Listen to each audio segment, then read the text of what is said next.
Oke, Assalamualaikum warahmatullahi wabarakatuh. Selamat malam semua. Perkenalkan, nama saya Hari Kurniawan dari jurusan Agroteknologi Fakultas Pertanian Universitas Lampung.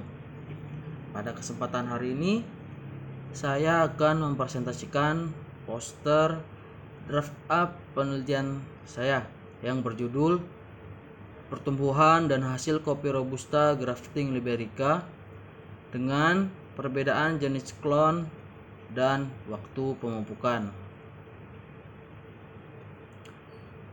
Oke, yang pertama yang melatar belakangi penelitian saya bisa kita lihat di sini.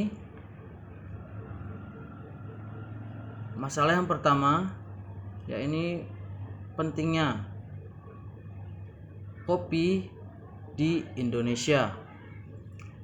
Indonesia memiliki banyak produk pertanian yang sudah diekspor ke negara lain. Salah satunya adalah kopi. Kopi merupakan produk unggulan di Indonesia itu sendiri. Tidak sedikit di negara-negara manapun ataupun komunitas-komunitas yang bergerak di bidang pecinta kopi. Hal ini mengakibatkan kopi memiliki nilai ekonomis yang tinggi. Selain jenis yang beragam, kopi juga memiliki ciri khas masing-masing di setiap negara. Salah satunya kopi Robusta yang menjadi kopi unggulan di Indonesia.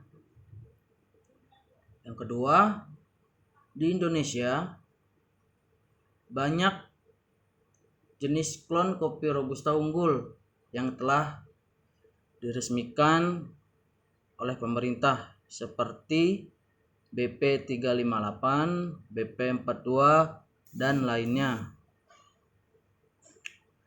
Ini bisa kita lihat produktivitas dari masing-masing klon masih tergolong cukup rendah, dari 1.200 kg per hektar sampai 2.200 kg per hektar. Walaupun begitu, klon-klon tersebut memiliki potensi untuk produksi yang lebih tinggi dibandingkan kultivar atau jenis klon lokal yang ditanami oleh petani. Oleh karena itu, jenis klon kopi Robusta sangat mempengaruhi produktivitas hasil kopi di Indonesia. Yang kedua, bisa kita lihat mengapa kopi Robusta tidak bisa dikembangbiakan dari biji. Bukannya tidak bisa, karena kopi Robusta ini memiliki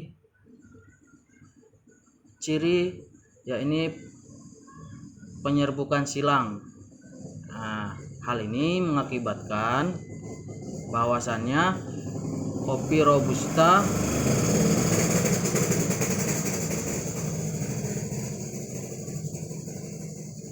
tidak bisa ditanami dari biji karena akan mengalami segregasi dan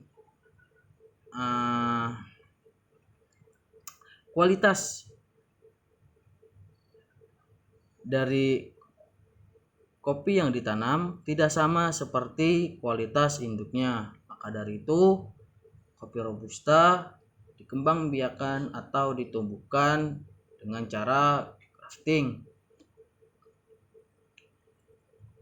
Selanjutnya, yang melatar belakangi penelitian saya adalah pemupukan, waktu pemupukan yang berbeda. Kopi ini karena kopi ini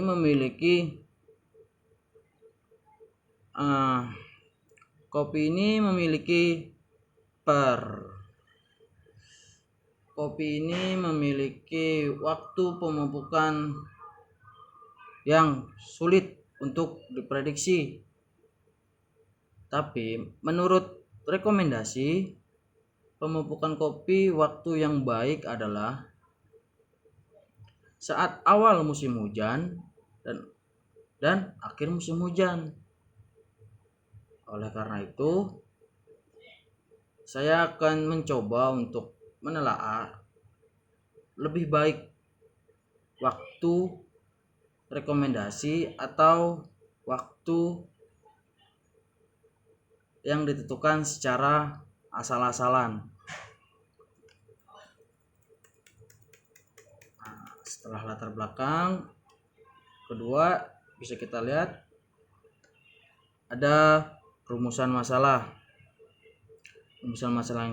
yang saya angkat. Yang pertama, apakah waktu pemupukan berpengaruh terhadap pertumbuhan dan hasil kopi Robusta grafting Liberica?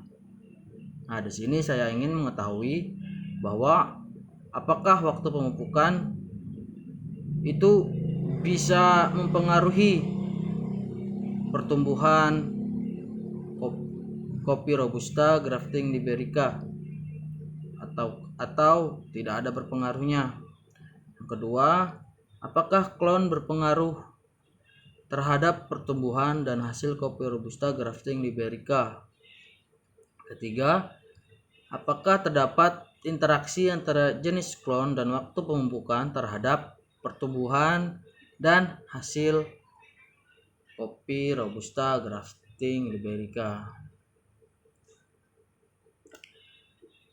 Penelitian ini saya bertujuan untuk satu, mengetahui pengaruh waktu pemupukan terhadap pertumbuhan dan hasil kopi Robusta grafting Liberica. 2. Mengetahui pengaruh jenis klon terhadap pertumbuhan dan hasil kopi Robusta grafting Liberica. Ketiga, mengetahui interaksi pengaruh jenis klon dan waktu pemupukan terhadap pertumbuhan dan hasil kopi Robusta grafting Liberica. Selanjutnya, berikut kerangka pemikiran yang saya buat. Yang pertama, produktivitas kopi Robusta di Indonesia yang masih jauh dari kata optimum. Ini disebabkan oleh dua faktor. Yang pertama, waktu pemupukan dan jenis klon yang ditanam. Waktu pemupukan sesuai rekomendasi atau tidak sesuai rekomendasi. Jenis klon yang saya pakai Corolla 1, Corolla 2, Tugu Bungkuk, dan Dermani. Selanjutnya, hipotesis yang pertama, yakni waktu pemupukan berpengaruh terhadap pertumbuhan dan hasil kopi Robusta grafting Liberica. Hipotesis kedua, setiap jenis klon berpengaruh terhadap pertumbuhan dan hasil kopi Robusta grafting Liberica.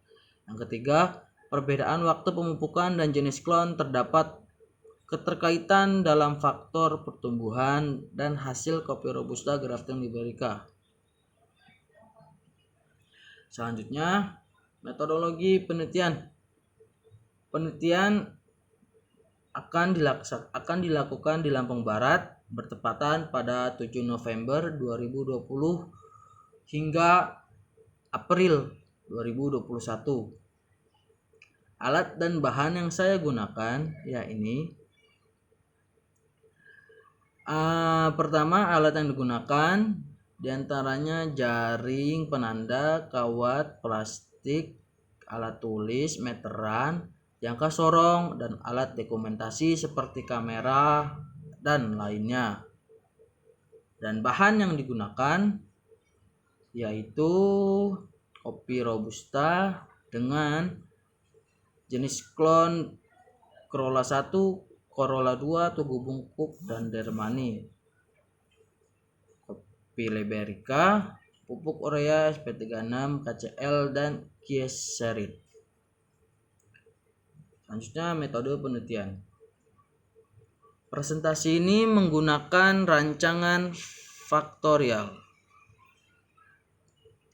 dengan 2x4 split plot.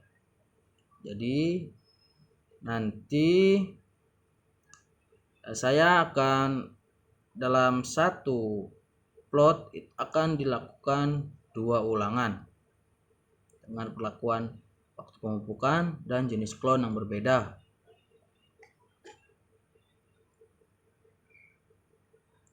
Selanjutnya, pelaksanaan penelitian. Pelaksanaan penelitian yang pertama yang akan dilakukan di lapangan yaitu penentuan blok pengamatan. Penentuan blok pengamatan kita akan menentukannya secara acak dan